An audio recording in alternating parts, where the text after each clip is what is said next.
How's it going, Yankee fans? Welcome back to Fireside Yankees with your boys Alex and Ryan. So yesterday was the spring breakout game for the Yankee prospects, and for all of those people out there that don't think the Yankees have a really good farm system, I'm sorry to say that you are wrong. I'm sorry to say that the Yankees kicked the absolute beat the brakes off the Toronto Blue Jays minor league guys. And Brock Selvage, Spencer Jones, who we're going to be talking about today as that superstar upside level player. We've talked about him many times. If you're a fan of the Fireside Yankees channel, you do know that we interviewed him last year, and you do know that we hold him in very high regard. We have for a long time. He is an untradeable piece at this point.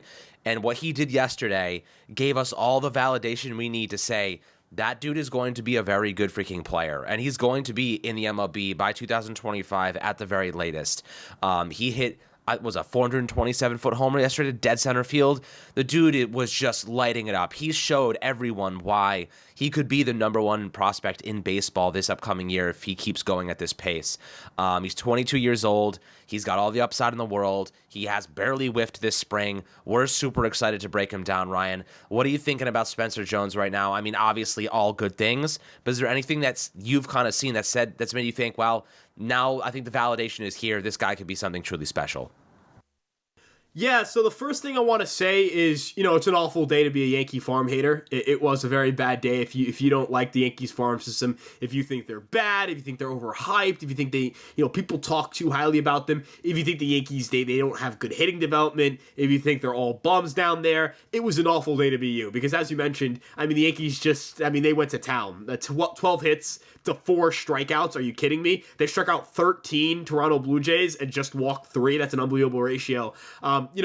Highlighting Spencer Jones, obviously, I tweeted this out, and some people gave me a little bit of pushback. I was saying, and I stand by this, Spencer Jones is a physical anomaly the same way we talk about Ellie De La Cruz or O'Neal Cruz as physical anomalies. Here's this guy who's 6'6", hits the ball 1 billion miles an hour, has unbelievable raw power, has ridiculous athleticism, can run remarkably fast, is a dynamic athlete, plays a premium position and does so extremely well. Remember, coming out of the draft, you're like, oh yeah, he can play center field, but he'll probably play right field. And he played so well, he ended up, that the Yankees were like, yeah, no, this guy's a good center fielder. And if you look at any scouting reports, if you look at any film of his defensive, work, he is a brilliant defensive center fielder. This is a guy who you can look at and kind of have as the anchor in center field for what I think could be a very long time. I don't know if his body will hold up for center field throughout his 30s, but I'll be nearing my 30s by then, so I don't think I really have to worry about that right now. But as it pertains to Spencer Jones in the current day, he's just a ridiculous talent. I'm up to here with just the confidence meter in him. He's having that spring training, and I saw somebody point this out, and I think I mentioned this as well in the podcast. He's kind of having a big spring training in the same way Dominguez was last year, when it was kind of like, here's your introduction to what that outcome looks like if this player can become great. And in spring training, we really saw that with Dominguez when he just went off last year, and it's like, oh my God, could we see this guy this year? Obviously, the season went awry. They ran out of outfielders essentially, and they were like, all right, Dominguez, you can come up. He played super well. Unfortunately, towards UCL. It is what it is. In Spencer Jones' case, I've said this also a lot of times. Ideally, the Yankees do not have to call up Spencer Jones, or maybe it's ideally the most likely outcome in which Jones comes up is the Yankees are so bad that they run out of outfielders, and they're just kind of like, we're out of playoff contention. Might as well figure out what you have. But there's also that universe. It's a very small percentage chance. We're talking this tiny of a chance where Spencer Jones, he just figures it out and he just hits 15 home runs in his first 2 months in Double-A, is unbelievably great in Triple-A, and you're just kind of forced to call him up. You don't have another choice. He's that good. But yeah, I would, as you mentioned, 2025, that's the date I'm looking at for all right, that's when I got circled on my calendar for when Spencer Jones could come up. And then looking at just the rest of that skill set, he's fast, defense, power. I sound like I'm gushing because that's the only thing you can really do with his skill set. You gush over it. Left-handed hitter who can hit as many home runs as Jones' raw power suggests he could, who plays defense the way he does. You think of a Jones, Dominguez, Judge / Soto outfield / DH situation for the next 5-6 years, and you've got an unbelievable core and a bevy of talented hitters with a variety of skill sets and a young core as well, because Soto's only 25 and he'll only be 26 next season. Alex, I'm so excited to think about what Spencer Jones can become, because if you mesh him with the rest of this oncoming unit of guys, they're going to be special, Alex. Absolutely. And look, Spencer Jones right now, in my opinion, if we needed an outfielder, if this was last year, Ryan, and Spencer Jones was doing what he did, I wholeheartedly think that he would be on the active day roster. If we had Aaron Hicks and Oswaldo Cabrera and IKF and whatever the hell you want to throw in there, I think Spencer Jones would have pulled to Anthony Volpe and probably unseated one of those guys as a starting player. Harrison Bader, obviously, I think he even missed a good portion of the beginning of the season. He had some sort of injury.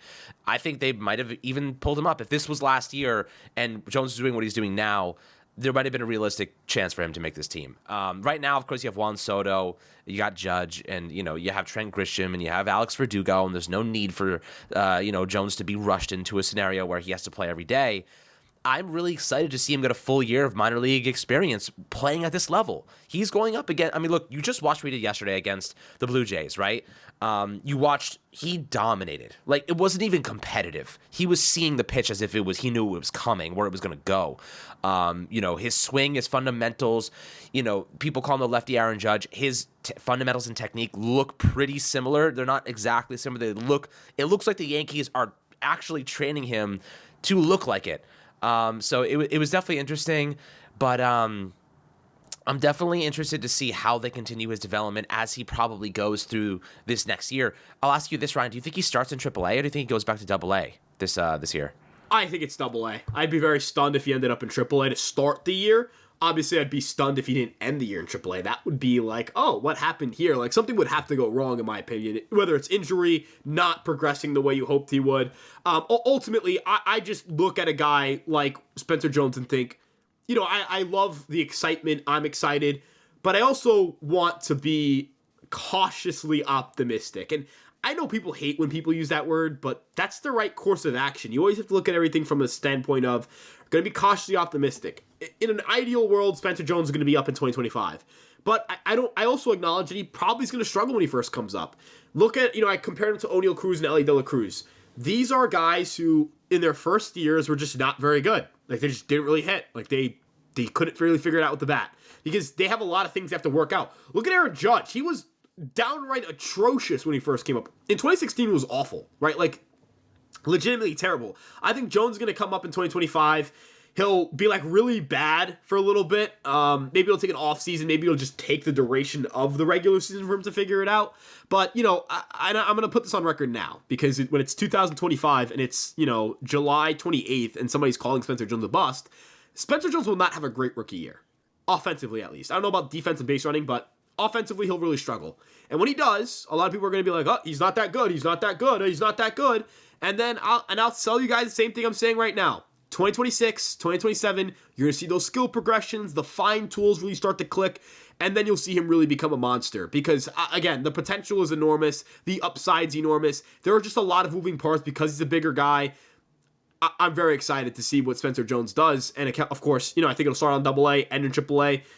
The Yankees have a bevy of talent. There's a reason they didn't trade him.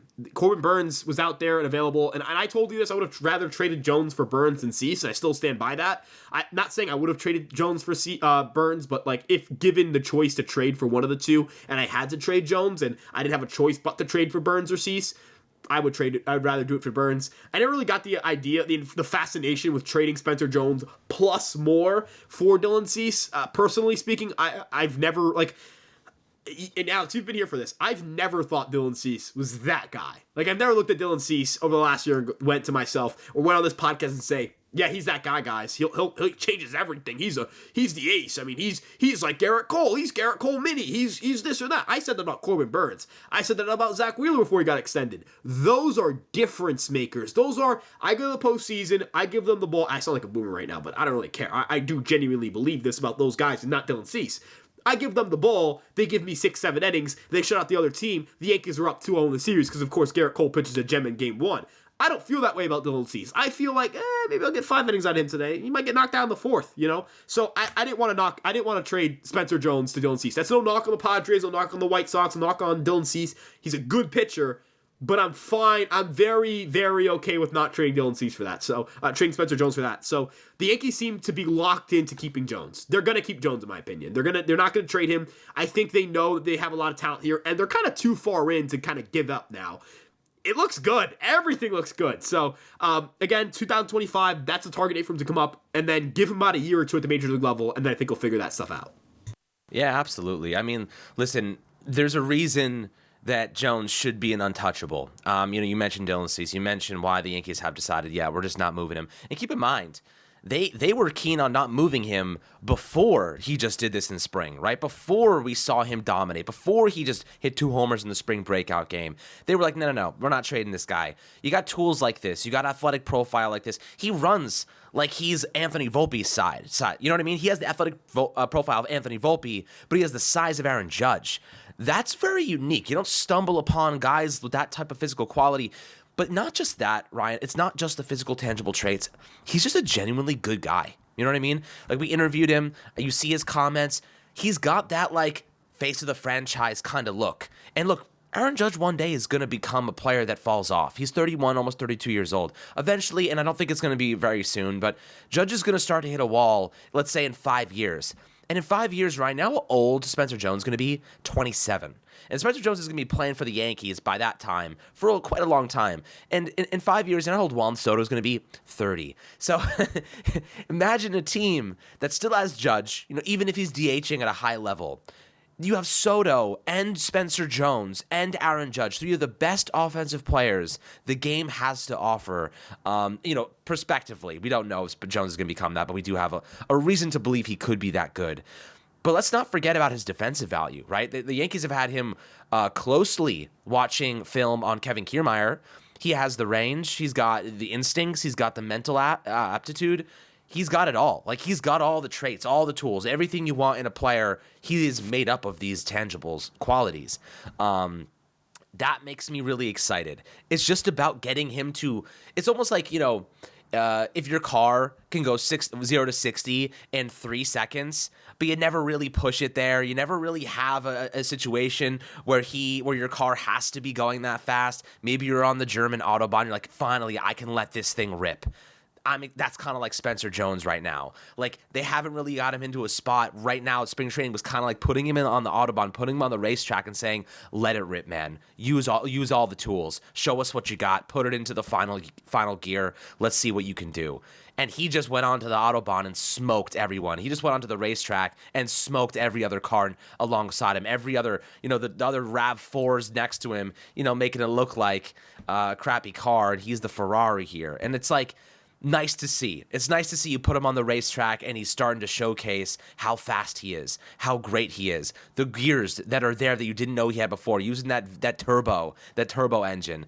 You just love to see him put it on the field, showcase it in the statistical columns, in the power metrics, in the feet, how many yards he hit how many feet he hit a home run, the velocity off the bat, the max exit velocities, the average exit velocity is all very encouraging. I know you guys saw that single yesterday. He bounced that thing off home plate, didn't even realize it was in fair play until it was already at second base, and he still managed to beat the throw out. Like, you don't have this is an unusual type of talent, my friends. So I get you, and I hope you guys understand kind of where I'm coming from in terms of comparing him to like a really nice car, whereas you just haven't really put him in a spot to showcase those qualities. They've been working on the engine all off season. They've been fine tuning it, getting it to a place where he's comfortable. This is a great car now. And now he got to actually put it to the test on the race course, and you're seeing the results of that. So I'm really excited about Spencer Jones, guys. Always happy to hear your thoughts below in the YouTube comment section. Make sure to like and subscribe as always, and we'll catch you guys on the next Fireside Yankees episode.